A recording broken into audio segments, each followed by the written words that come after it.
Welcome back, mates, to this episode of the podcast. Today, the guest was a man by the name of Jordan Schneider. He's the host of the ChinaTalk podcast and also the ChinaTalk Newsletter, which, if you are interested in China, is just the most terrific source of information. Jordan is also currently the senior analyst at the Rhodium group, where he focuses on tech in China, its rise, international implications, geopolitical relations, and all the various and myriad applications of tech in China. Super fascinating subject of interest. This episode was a broad chat where I'm afraid I probably served my own interests more than I did make the most of the wealth of knowledge that came in the form of this guest. I spent a lot of the time asking him about his time at Bridgewater and speechwriting, rather than his sort of core focus and competencies these days relating to China. But he did clarify something which I think is really important, and that's what communism means in the Chinese Communist Party. It was something that I'd wondered about for quite a while. How are we supposed to think about what communism? How are we supposed to think about what communism means in the context of the Chinese Communist Party? How different is it, say, from the communism of the Soviet Union or of Cuba or of North Korea?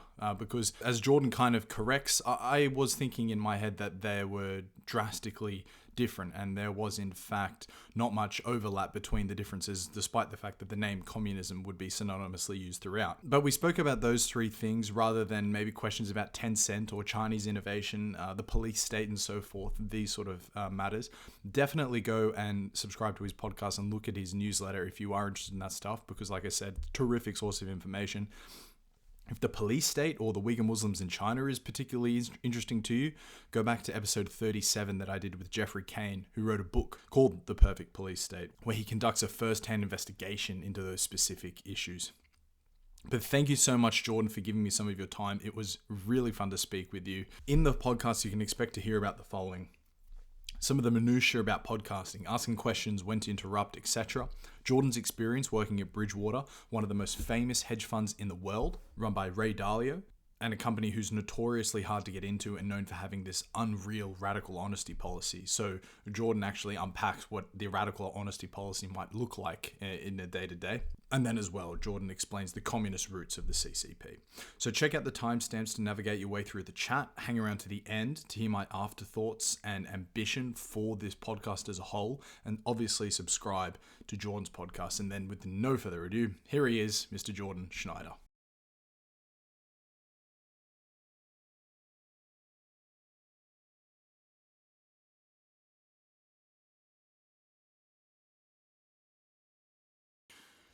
Jordan, welcome to the podcast. Thank you so much for joining me, mate. My pleasure. And you're coming at us from a New York afternoon, I believe. Yes, sir. Beautiful. When did you leave Beijing?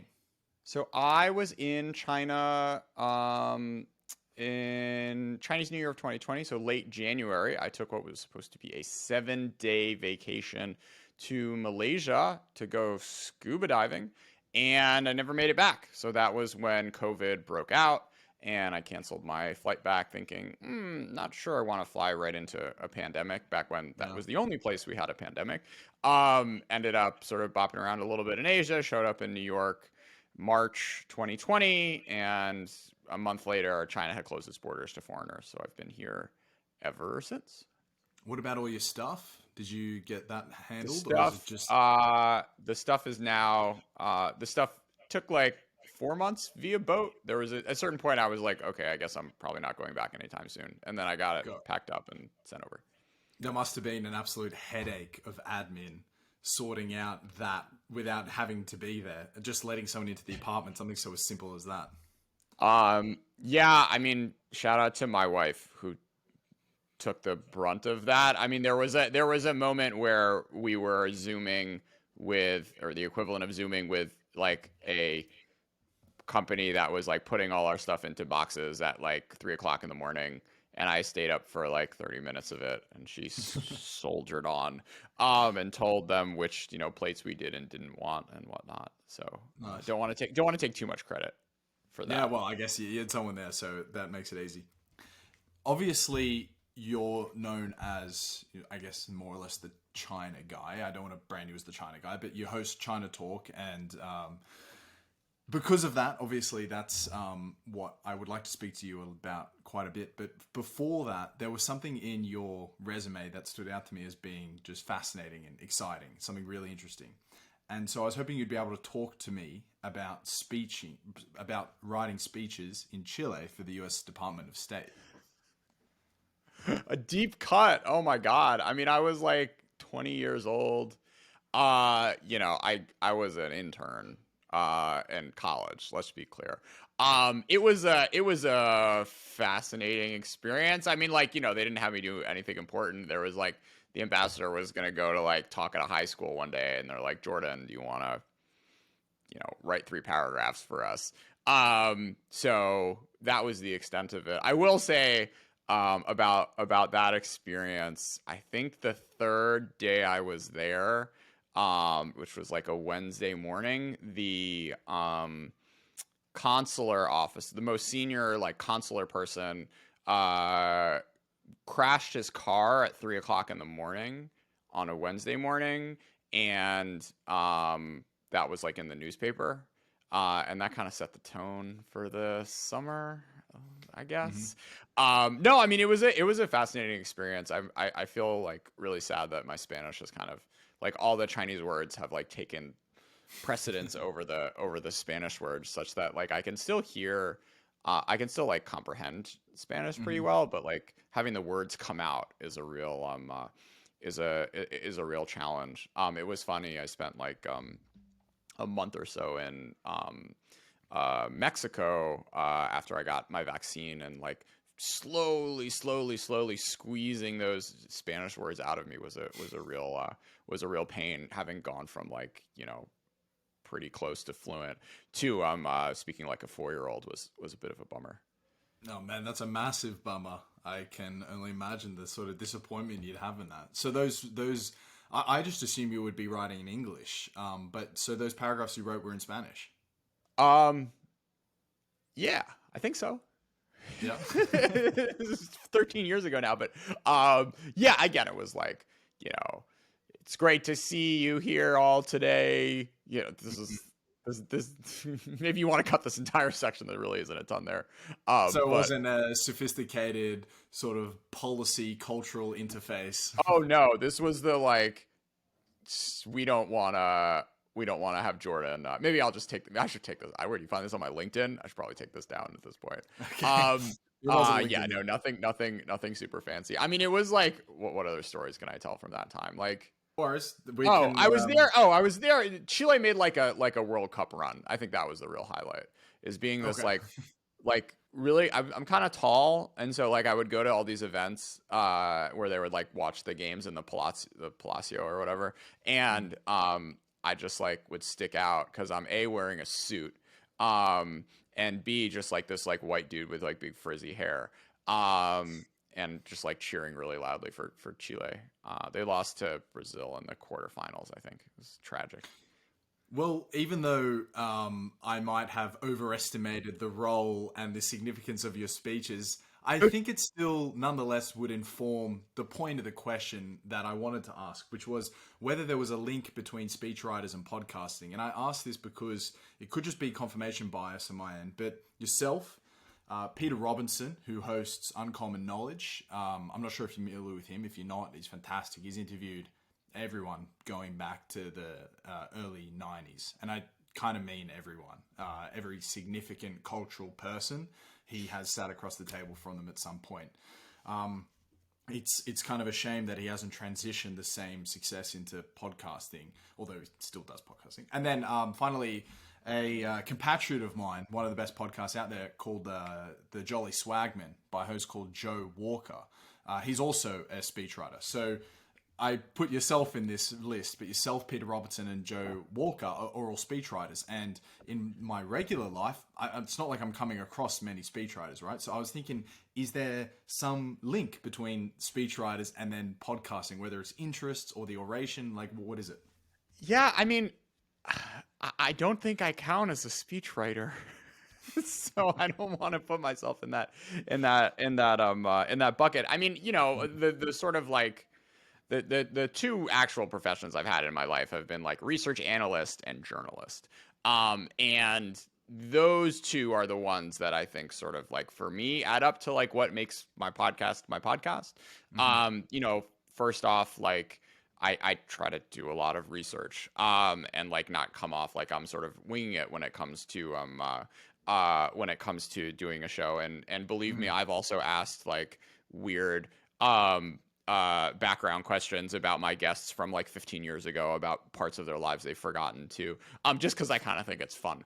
Yeah. And you know, the journalism aspect of things is like, you know, writing, and maybe this comes with speech writing too, is like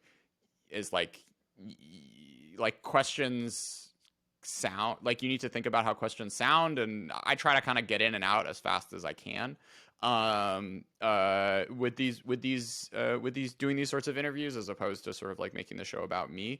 And I think, you know, part of maybe like a speechwriter's creed is to like sort of be invisible, because you're not the star, right? You're like writing in someone else's voice. So I definitely think like it's my voice that is on my show, but I do try to sort of like ground all the interviews in the sort of like understanding that I'm not the most interesting person on the episode, and if I am, then I did a bad job booking, or and that like I want things to be sort of like well researched in order to like give the guests, you know, like respect for all the work that they've done, and also kind of bring out the most interesting corners of whatever research my guests have done.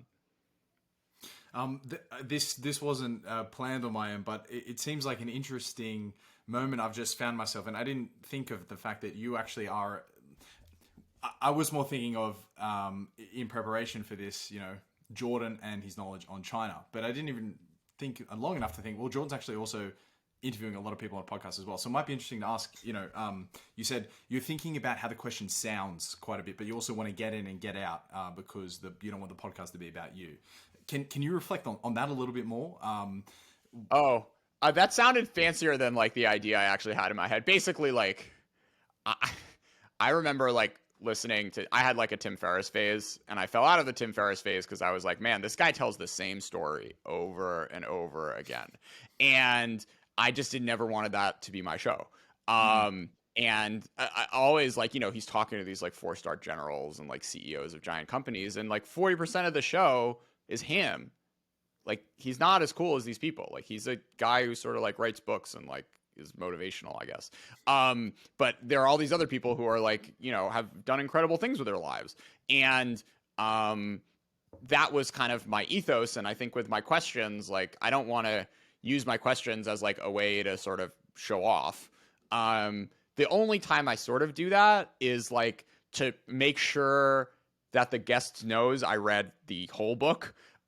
Which oftentimes 95% of the time, when people are interviewing these authors, like the journalists have not read the entire book because, you know, they have 5 articles to write a week or what have you. Sure. But sort of once I do that once or twice, I really try to keep the questions short and like allow the guests to take them in the direction that I think is most, that they think is sort of most interesting. I guess the other thing the other sort of like tradecraft thing I've learned is just being more comfortable interrupting folks. And that kind of goes against my like original principle of not showing up too much, but like having listened, like, you know, not everyone is a guest on a show all that often. Not everyone speaks in paragraphs. And occasionally folks start repeating themselves, or like, you know, they reach a natural ending point, but then they like try to say something else, which is sort of off topic, and like making sure to like have the listener in mind, in that like hearing someone talk for like 7 minutes straight is like not a particularly easy way to kind of comprehend what they're saying, is something I've gotten more comfortable with over time, of like just, you know, jumping in and guest and saying like, no, actually, like, let me stop you there and I'll sort of put you down a new path. Wow, I mean, I'm always so nervous to do that. Like, interrupting is hard, and as a listener as well to other podcasts, you quickly, at least as someone who's also producing podcasts, quickly get a sense for, oh wow, why did he interrupt him there, or why did he have to interject when he was on such a good point? That's a hard, what would you say, couple of balls to juggle. Basically, whenever I like am tempted to open a new tab, that's sort of my cue for like, oh, if my mind's wandering, then like the audience's mind is probably wandering too. That's my like True, that's a internal good way to barometer. do it, actually. Yeah. Well, with that in mind, let's go on to one of the next ones. So this was also a fascinating excerpt from your LinkedIn, and forgive me if this is also undersold as well, but I think it's kind of impossible that it is. So you spent almost 2 years at Bridgewater, which for those unaware is just like a very sort of, I don't, what would you say? It's got like a sort of cult fame-ish in the finance world. And much is made, and it's Ray Dalio. That's the reason why. Much is made of Dalio's radical honesty policies and gives examples of people ranking ideas transparently to others whilst they're in the room in front of them and supposedly fostering an effective meritocracy of ideas. So I just wanted to ask you, because I've actually never met a person who's worked at the company, how much is this all embellished by his public persona, and what's it actually like to work inside of Bridgewater? It's weird, man. It's a unique experience. Like, Yeah. I am not. I don't have like particularly negative things to say about the organization, and I think like I've also been in a lot like it is intense, and spending like being criticized like every single day is not a easy thing, and it doesn't work for a lot of people. And even within the people, even the people who are sort of self-select into it, who Bridgewater screens that they think are most sort of useful, are most like attuned to this way of being. They have very high turnover in the first year. I think there are some published stats about how like 30% of people within the first year end up leaving Bridgewater. So it's a really sort of unique thing, just having everything be transparent and having you really be encouraged to like give honest and critical feedback all the time. And it really doesn't work for everyone. However, like I think most organizations probably err too far on the other side of like waiting for things to fester and not giving folks enough feedback in order for them to like actually progress in as like and develop in as like a efficient a manner as possible. I do think there is something sort of unique about not only the culture, but also the business they're in that makes this sort of like managerial style work. Like the types of people who are into this, let me back up. So like the, like betting on future, bond yields and like what's going to happen to currencies is a very kind of like at a certain sense objective thing. You don't have to like worry how the customer is going to react. And right. The types of people who are like very good at like understanding their users or like, working with clients or whatever, are also probably not the ones most wired to be like criticized every like all the time. So it's an interesting thought experiment to think about sort of how broadly applicable it is. Like Ray's idea is that like every organization should go whole hog, and if they're not sort of adopting all of the principles, then they're losing it. But I really think that like you by sort of leaning in all the way to the way Bridgewater does things, you end up like alienating like a large swath of people who are really good at a lot of things that like the people who work inside of Bridgewater just aren't. Where do you think they're lacking in that case? Where are they missing out on these people? This isn't like a commentary on like Bridgewater as a firm. It was more like, look, if you want to run a good marketing campaign, like only accepting the 0.5% of like people who are okay being criticized all day all the time is not likely to give you the type of talent pool you need to do really good like customer research and like be really creative when it comes to like coming up with like marketing slogans or like a entry or like a market entry strategy or what have you. They're just like sort of different.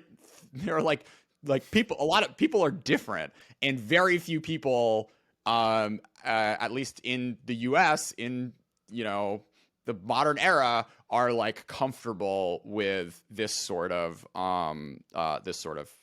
constant and aggressive feedback. I mean, it's interesting because like I have family who lives in Israel, and you know, that culture is a much more sort of open and direct one. Even if, you know, folks think Americans are open and direct, but like, you know, it's sort of apples and oranges compared to Israel. And, you know, there are lots of reasons for that, like everyone having gone through the army, and sort of having that sort of shared lived experience is probably one of them. And you know, maybe sort of pulling only from like a group of, you know, sort of like saucy is not saucy, pulling from a group of, you know, like, you know, caustic Israelis might like raise the percentage of folks who'd be okay with you know, doing Bridgewater type management. But just like the way American society is, it is very much out of the mainstream, and like it's hard. It requires a lot out of someone, more than just like a week-long sort of training program to get folks acclimated and like willing to go through with it to potentially reap the benefits of this sort of more aggressive and more constant feedback. Yeah, I get the sense that the organization must select for such a uniform type of person. If you think of the Venn diagram of the best students, but then also that tiny little circle at the bottom of the type of personality type, which doesn't take things as personally, like sort of less open people. Yeah, you must be leaving so much on the table, I guess, but that's also part of the point. Before I move on from Bridgewater, though, I'd love for you to give an example. So you were there for almost 2 years, right? So just to give me and the listener a sense of what you're talking about, what is an example of this crazy radical honesty that they talk so much about? You would go into meetings, and they have this thing called the like dot app, and as you are giving a presentation during a meeting, people are like giving you dots, which are sort of like, and this is now a public app, I think, like it's on the App Store or something, where you are sort of like given real-time feedback on people saying, oh, Jordan, like 7 out of 10, you made a good point there. Your creativity is a 7 out of 10. 4 out of 10, logical reasoning. Like what you said didn't make any sense. And that's happening in real time. And if you're sitting in a room and there's 20 people there, like you have a sort of, I think you have like a weekly quota of how many of these dots you need to like give. And, you know, it's kind of disconcerting. I mean, you know, for some, it could be disconcerting to like have that be something that you like have to engage with every time you have any sort of interaction. And it's all transparent, right? So you can be like, yeah, you know who said it. You know, yeah, you can ask the person. You get the you can say, you know, I want to understand more. All of that stuff is very it's very clear. Sort of where it's coming from. You know, what caused it, when it happened. The other thing is like every meeting is recorded. So you can like even listen back to what happened to understand exactly what it was that wasn't logical that she said. Yeah, it's such a fascinating way to sort of live the majority of your life. I mean, because if you are working there, it's the majority of your life, right? It's your waking hours you spent in this kind of wild environment. How much posturing is there? So, for example, if I'm up there and I'm giving some sort of I'm trying to pitch whatever, some investment opportunity, and people give me 4s around the board, can I then posture and be like, oh, you know what? Oh, I need to do better.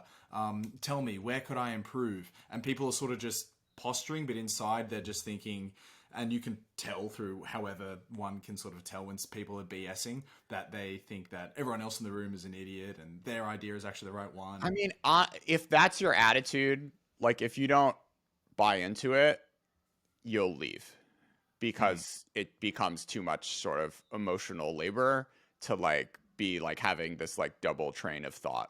And like, you know, maybe you can discount like 15% of it, but it ends up being like a fair amount of your day, sort of like wading through all of that and trying to process it and adjust accordingly. And if you think it's a waste of time and you think all your colleagues are idiots and not, and like, you know, you could be doing other things with your life, then sort of reflecting on what makes you unique and, you know, how what impacts your performance or whatever, then you're just gonna leave. because, A, there are other professional opportunities for the folks who end up at Bridgewater, and B, it's just like, if you're gonna like, you can make like the same amount of money, do the same sort of stuff at other places. Like the reason you will stay at Bridgewater is because you actually get a real kick out of this kind of stuff. Yeah, and you're in proximity to Ray Dalio and all that sort of stuff, I guess. Interesting you say people who are at Bridgewater could go and pursue actually what they were interested in more. It seems like you would probably fall into that bucket because it was after your stint at Bridgewater that you turned your attention towards China, it looks like. Could you talk more about this move? Because presumably you had at your doorstep any career move within the financial world that you really could have wanted to have taken since you were employed at Bridgewater. Yeah, I mean, it was also, there was a few things to it. I mean, probably most like salient was the fact that I had a very severe concussion, where I was like really not doing great for a long time. I was on medical leave for a better part of a year. And after that experience, I was just like, wow, I have my life back. I want to have a big adventure. So I think that was sort of like a pretty large driving factor in this. Also, I don't know. I've been interested in Asia for a long time.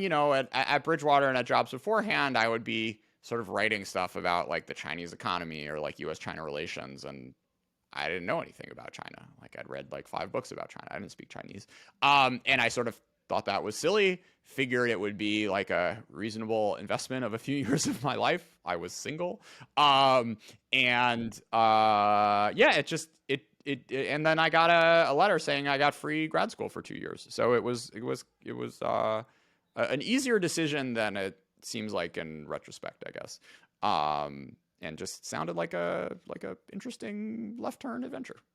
Interesting. So it was serendipitous, the fact that it became such a passion of yours. It was like pure chance. There wasn't this romanticization of China that you had for your whole life and you were just waiting for an opportunity to do it. No. I had a romanticization with living abroad. And between college and when I went to China, I counted it up at one point. I applied to 14 different fellowship programs. One I got accepted for in Egypt, but like the month after I got this job, like a revolution broke out. The counter revolution broke out. So I wasn't about to sort of go into like Egypt when like Morsi was shooting people in the streets. And then it was like 0 for 12 after that. Applying, I think I kept like sort of going east. So I remember like I there was a Fulbright to Chile. There was a Fulbright to India, Malaysia, Princeton in Asia, loose scholars, like another Fulbright to South Korea, I think, and China just happened to be the one that was like, okay, sure, we like you enough, Jordan. Come on down. So yeah, I mean, it was a bit of a happenstance thing. I think I would have been happy sort of anywhere that was like very different from the U.S. So you had a bit of the Fernvor, this German untranslatable word that you just have it's a longing for distant places, an inexplicable longing for distant places, anywhere but where you are, almost. Love it. Yeah, absolutely. Yeah.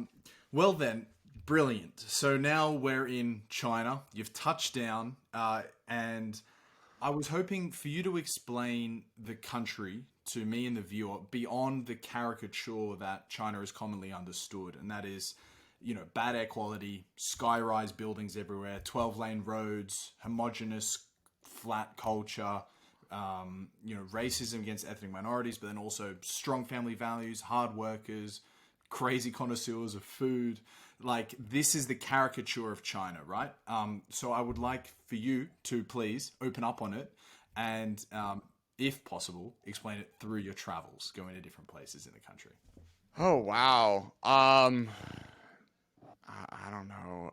What is China? China's really big. China contains multitudes.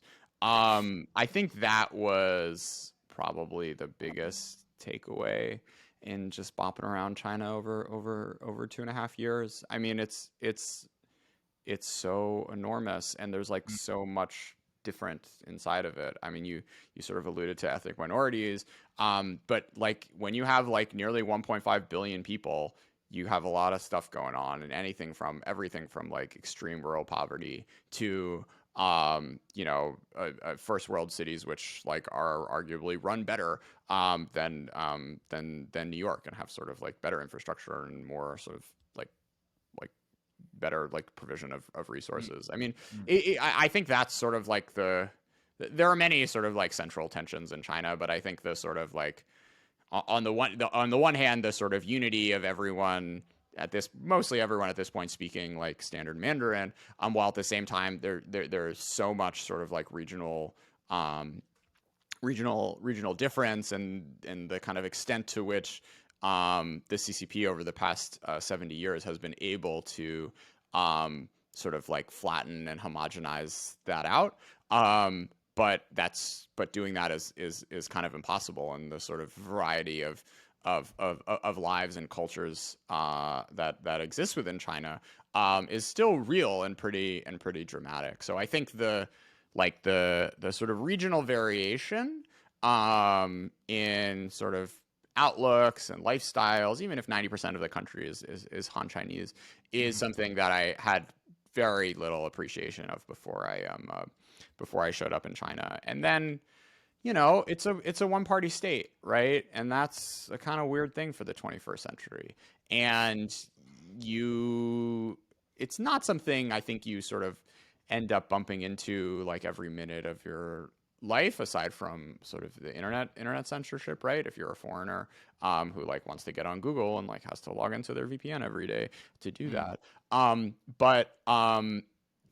It does sort of like it is a very unique governance system, and that means that a lot of sort of like Chinese life, the way cities are organized, the way sort of things are run is different than it would be in a different country around the world. But I think it's important to emphasize for someone who hasn't spent a lot of time there, like how, unless you're a Uyghur in Xinjiang, like your daily life, unless you're a Uyghur in Xinjiang or like a activist, like a democracy activist or something, like the daily life for the majority of Chinese people is like relatively similar to what you would get in a depending on your sort of like level of income, like what that level of income would get you in a democracy somewhere else around the world. Interesting. So yeah, look, that's the kind of take I was hoping for. You can sort of peer through the caricature, and at the end of the day, because of the variation in living standards, but in one of the main cities, it is quite comparable, right? To maybe not Stockholm, but probably even Stockholm. That's where I'm. I mean, or New York, like you say, London, so forth. Give an example of the regional variation that you just commented on, if you wouldn't mind. Sure. I mean, it's just like personalities, like people's personalities are very different, and like there are these regional stereotypes of northerners being more like fun loving and like drinking more and like being more chatty, and southerners kind of being a little more sort of uptight and insular and like focused on money and less interested in culture. And sort of people in Chengdu and Sichuan like living a more kind of relaxed, like easy-go-lucky lifestyle. And once you have a kind of like baseline and can speak some Chinese, it is very funny just having conversations with people and seeing how like there are these are like gross generalizations, but like it just like the multiplicity of like what like makes people tick and what motivates people in different regions in China is pretty interesting and pretty dramatic, and not something I was expecting going into living there. I'm just thinking if I want to ask more about maybe like the geography, because you say it's so big. I mean, could you actually, yeah, if you wouldn't mind, could you talk about traveling through the country?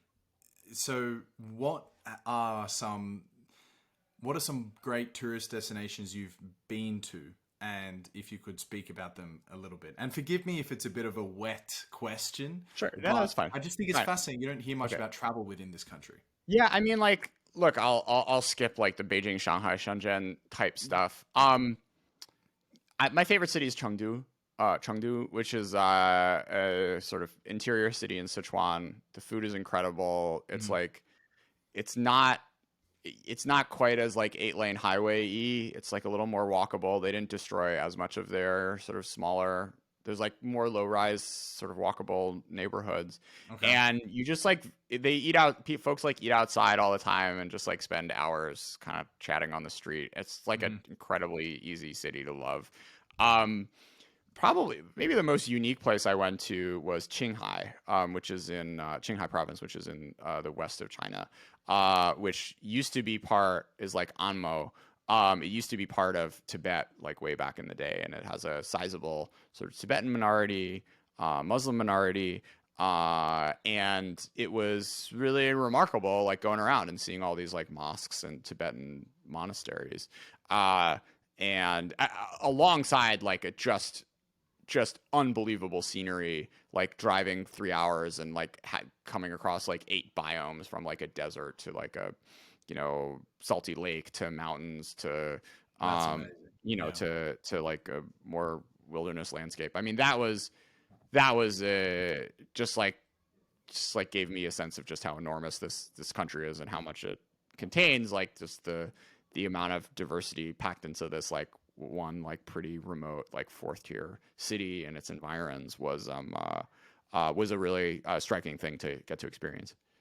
Yeah, that sounds really cool. That's something I would absolutely love to do. I mean, yeah, China ranges, doesn't it, from a rainforest in the south to the Himalayan mountain range running across the southern border up until just the steppe in the east, and then the Gobi Desert in the north, and this giant coast in the east. Like, it is, you can get everything within that nation, can't you? It's really amazing. Yeah, it's incredibly beautiful country. Yeah.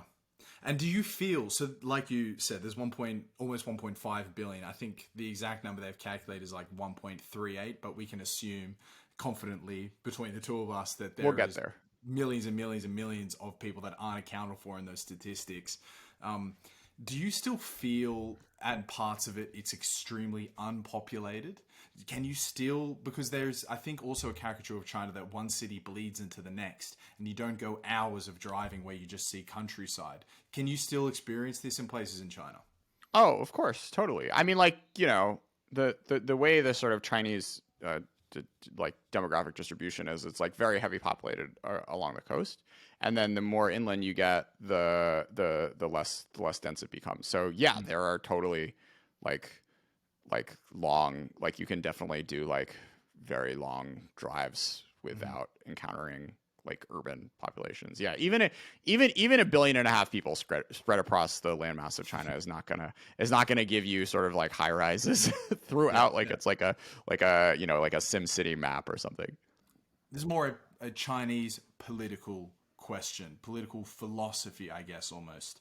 And you commented that it's interesting that China is a one-party state, right? And I had on recently a guest to the podcast who is a consultant on special economic zones, which, famously in the Shenzhen and the East introduced China to the global market. It came through these special economic zones. But basically, in the context of talking about that, he argued that while China is led by the CCP, the Chinese Communist Party, a political party that has communism in its name, it's not right to think of them as communists the way that we would associate communism with North Korea, Soviet Union, etc. We should instead think of China through the prism of the mandate of heaven, and just as another dynasty with Xi Jinping as the emperor instead of a communist regime. So I would love to ask you about the mandate of heaven and whether what I just said resonates with your understanding of the country at all.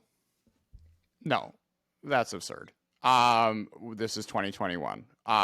There are no emperors. I mean, I think like it's a Leninist party, and Mao like very consciously modeled the way the CCP is organized on like Stalin, like 1930s and 1940s Soviet Union, and that is the key to understanding what makes the CCP tick. And yes, there have been sort of reforms and economic reforms, in particular, which have changed how they've dealt with, how they've tried to deal with various economic policies, and going from a sort of like real statist economy to one where there's 70% of the market, 70% of the economy is now not owned by the state. But at the end of the day, it's a Leninist system. The question of like, is the mandate of heavens like is she an emperor? Does the mandate of heaven matter?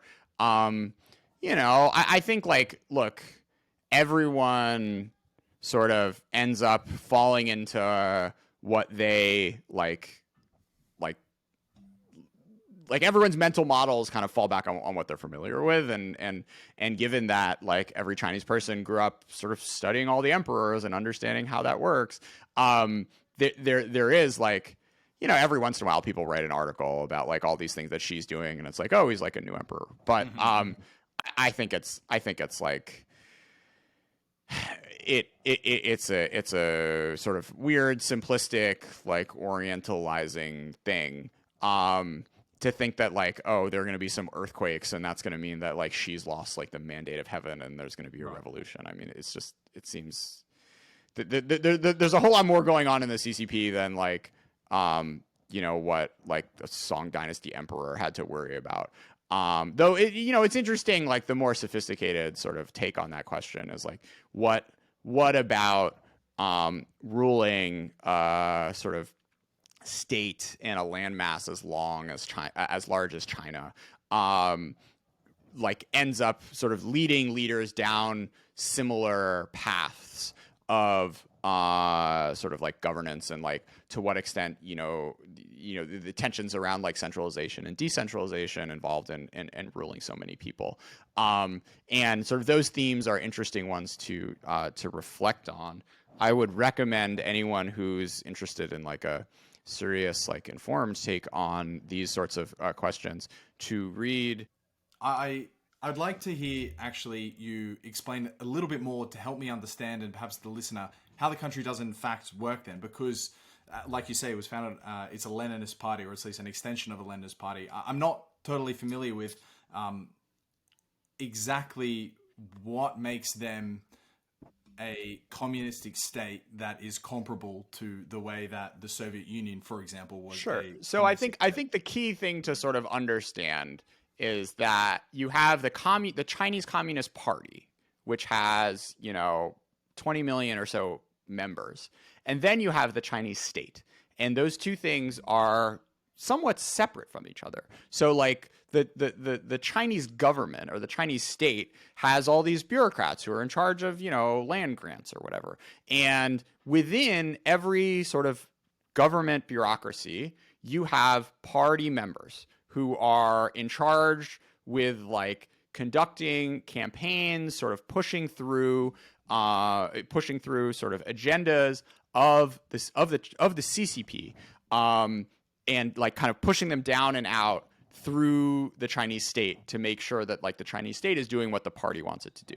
And that sort of model of like these party cadres kind of driving what's going on in government and society, in corporations, and sort of the rest of the Chinese state like having to like sort of follow directions of the party, is something that Lenin came up with, of like a sort of leading cadre of elites and party members, which are going to be trusted with like holding the correct line and sort of pushing it out towards the rest of society, is something that sort of Mao internalized, and the CCP in turn internalized. So I think that dynamic, the sort of interplay between the CCP and the Chinese government, is something which is like critical to sort of understanding and processing like what happens in China, and how the sort of early Soviet Union roots, how the CCP's roots as like a party which was born like through Soviet guidance, ends up running the country the way it currently does. How is it evolving then? How can we understand why it's still associated so closely with communism the way it's understood? How is the way that China is practicing communism changing over time? How far is it removing itself from these Leninist roots that it started off with? Sure. So, Gorbachev comes into power 1980. Soviet Union is not doing that great. And he decides to do both glasnost and perestroika, right? So he's sort of opening up both the sort of political discourse, having more open debate in public about how the state should be governed, while at the same time trying to do liberalization, economic liberalization, and open up sort of more market forces to what was a very sort of like calcified Soviet society. Didn't go so well for him and the CCCP, right? Deng flirted with that. So in the 80s, we had a strong commitment to Gaga to reform and opening up. That was mostly along the vein of sort of economic reform and sort of opening up to market forces, allowing foreign investment for the first time in 25 years, starting to trade with other countries, allowing sort of people to like keep the benefits of their labor in a way that they couldn't for the entirety of Mao's rule. And in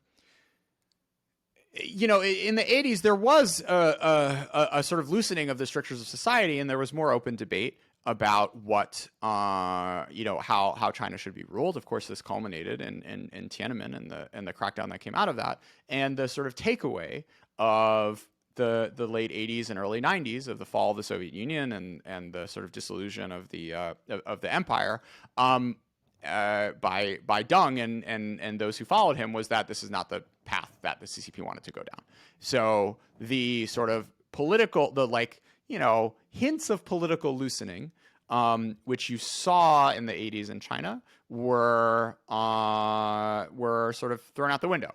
And there's been sort of marginal relative tightening and loosening in the 2000s. You had some experiments with sort of like village level democracy and whatnot, but there's been a very clear commitment by the CCP since the 80s, back when the party was sort of really did a hard think about what it wanted to turn into post Mao, that political liberalization was not in the cards. And it's on the political side where you see many of the, you see a lot of the sort of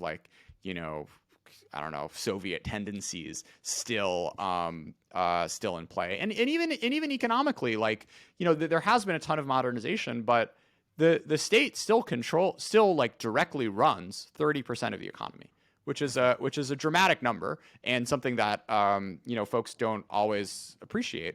That a lot of these, these state-owned the Chinese state-owned enterprises are like the largest companies in the world, and they have enormous, they sort of dominate entire industries in China, from sort of energy to oil and gas to sort of some ship manufacturing. A lot of car manufacturers are somewhat state-owned, and you sort of go down the list and you're like, wow, this is actually a big chunk of what's going on in China that is still sort of directly run by the state. And had China not had this sort of Soviet Maoist legacy of there being no sort of private sector, you wouldn't have you certainly wouldn't have that today. No. Do you think that the 30% of the Chinese economy, which is state-owned and operated and ran, do you think that's likely to increase or continue to decrease as it has from the 80s, decrease from whatever close to 100% it was down to now 30%? Is it still steadily going down? Is China moving towards more or less of state-controlled business, I suppose? Yeah, it's interesting. I mean, on the one hand, there was some economist who wrote a book in 2002 being the retreat of the state, and then in 2018 he published a book The state is back. So I think the trend lines have shifted on that in the Xi era for sure. Xi is a real believer in the importance of sort of state-owned industry and state, the state being heavily involved in sort of key strategic industries. So I think that number has like basically been flat over the past decade or so, and where it was trending down pretty dramatically in the few decades before that. And as long as I don't think she's going to have a change of heart anytime soon. So as long as he's still alive and kicking and writing the 5-year plans, we are not necessarily going to see a real decrease in that in the importance of the state to the broader economy. Fascinating. And all of the geopolitical follow-ups and natural questions that one would want to ask and think about when they think about China. Just in the interest of time, I would urge the listener to go and subscribe to China Talk and then go through the annals there and have their questions answered. For example, questions about demography, questions about Evergrande, questions about Taiwan, questions about the Uyghurs, X, Y, and Z. And so instead ask you, what is the big question that you're grappling with when it comes to China? What is the most important thing that you're thinking about in the context of this country? Ooh, good question. I mean, what happens if there's a financial crisis? I think is a really interesting and naughty one. Is Xi's sort of push to reintroduce the state into more and more of the private sector and tech firms in particular, like what impact is that going to have on sort of China's economic trajectory? What happens if Xi leaves? How could he leave? What are the sort of like potential possibilities with with the future of the Xi era? How is the world going to respond to China? I think we've sort of seen the Trump era was really weird. And in the sort of nearly a year now, we've had after Trump, like a lot of the planet is like still pretty upset with what what China is doing, and there's been a lot of sort of global coalescing around China as like a negative actor. So what does that mean? Like, is that going to continue? What does that mean for China? How tight are these sort of like bonds created by the fear of China, global bonds created by the fear of China going to develop into? Those are a few of them that I try to spend my time sort of like fruitlessly pondering. Nice and naughty, as you said. Then I'd like to give you the chance to open up on the first of the big issues that you're thinking about, which is the potential financial crisis in China. This has become much more spoken of recently, I suppose. There's been a lot more attention that's been paid to the Chinese housing market, for example, and basically just I'll let you take it from there. Could you open up on that first question that you're worrying about? Yeah, I mean, I don't think I'm the right person to answer like whether or not it's going to happen. Let's say there's a 30% chance that you have a real credit crunch, given all the sort of like debt overhang and housing sector issues. What does that mean for Xi's governance? Like if growth is pretty dramatically slowed for the foreseeable future, does that mean he has to sort of change his priorities on where he wants to spend his money? Potentially away from all this sort of like semiconductor high tech stuff and more towards, maintaining full employment and sort of bailing firms out, that sort of thing. What does it do for China's global standing if all of a sudden there's sort of like everyone, the world ends up sort of realizing that like maybe China's like rise isn't quite as inevitable as folks have kind of been assuming for the past decade or so. All really, really interesting outcomes. And I'm not like rooting for the Chinese economy to fall apart. Like, I think it's like not a great thing. Like a lot of people will go through a lot of pain, by their sort of personal finances being wrecked by this sort of thing. But it's I think like the biggest sort of near term variable which could change some of the trend lines that we're currently seeing in terms of sort of political and economic developments, is if the Chinese economy were to suffer a reasonably dramatic slowdown. Everything taken into account, do you have more of a bullish or bearish outlook for China, say 20 to 30-year worldview? Okay. Bullish or bearish? I mean, we kind of have to like set a baseline. I guess like I think the world is kind of building up China a little more than it should as like this like giant, scary, like unconquerable behemoth. So I guess like marginally bearish, but it's a tricky thing to kind of handicap because it's particularly like sort of like what the like global base case is, because I think a lot of people, there's like a lot of incentives from politicians around the world to kind of build up China to be a scarier thing than it actually is, in order for them to pass whatever legislation that they want, which is like ostensibly in response to China's rise. Sure. So that's a tricky one. That comes to the end of the interview. So I'd like to leave you with the two questions that I have left every guest so far. And the first is, if you could pick one country in the world that you were very bullish on in the foreseeable future, who would they be and why? Bullish on a country? I'm a huge fan of Mexico. I think it's just like me too.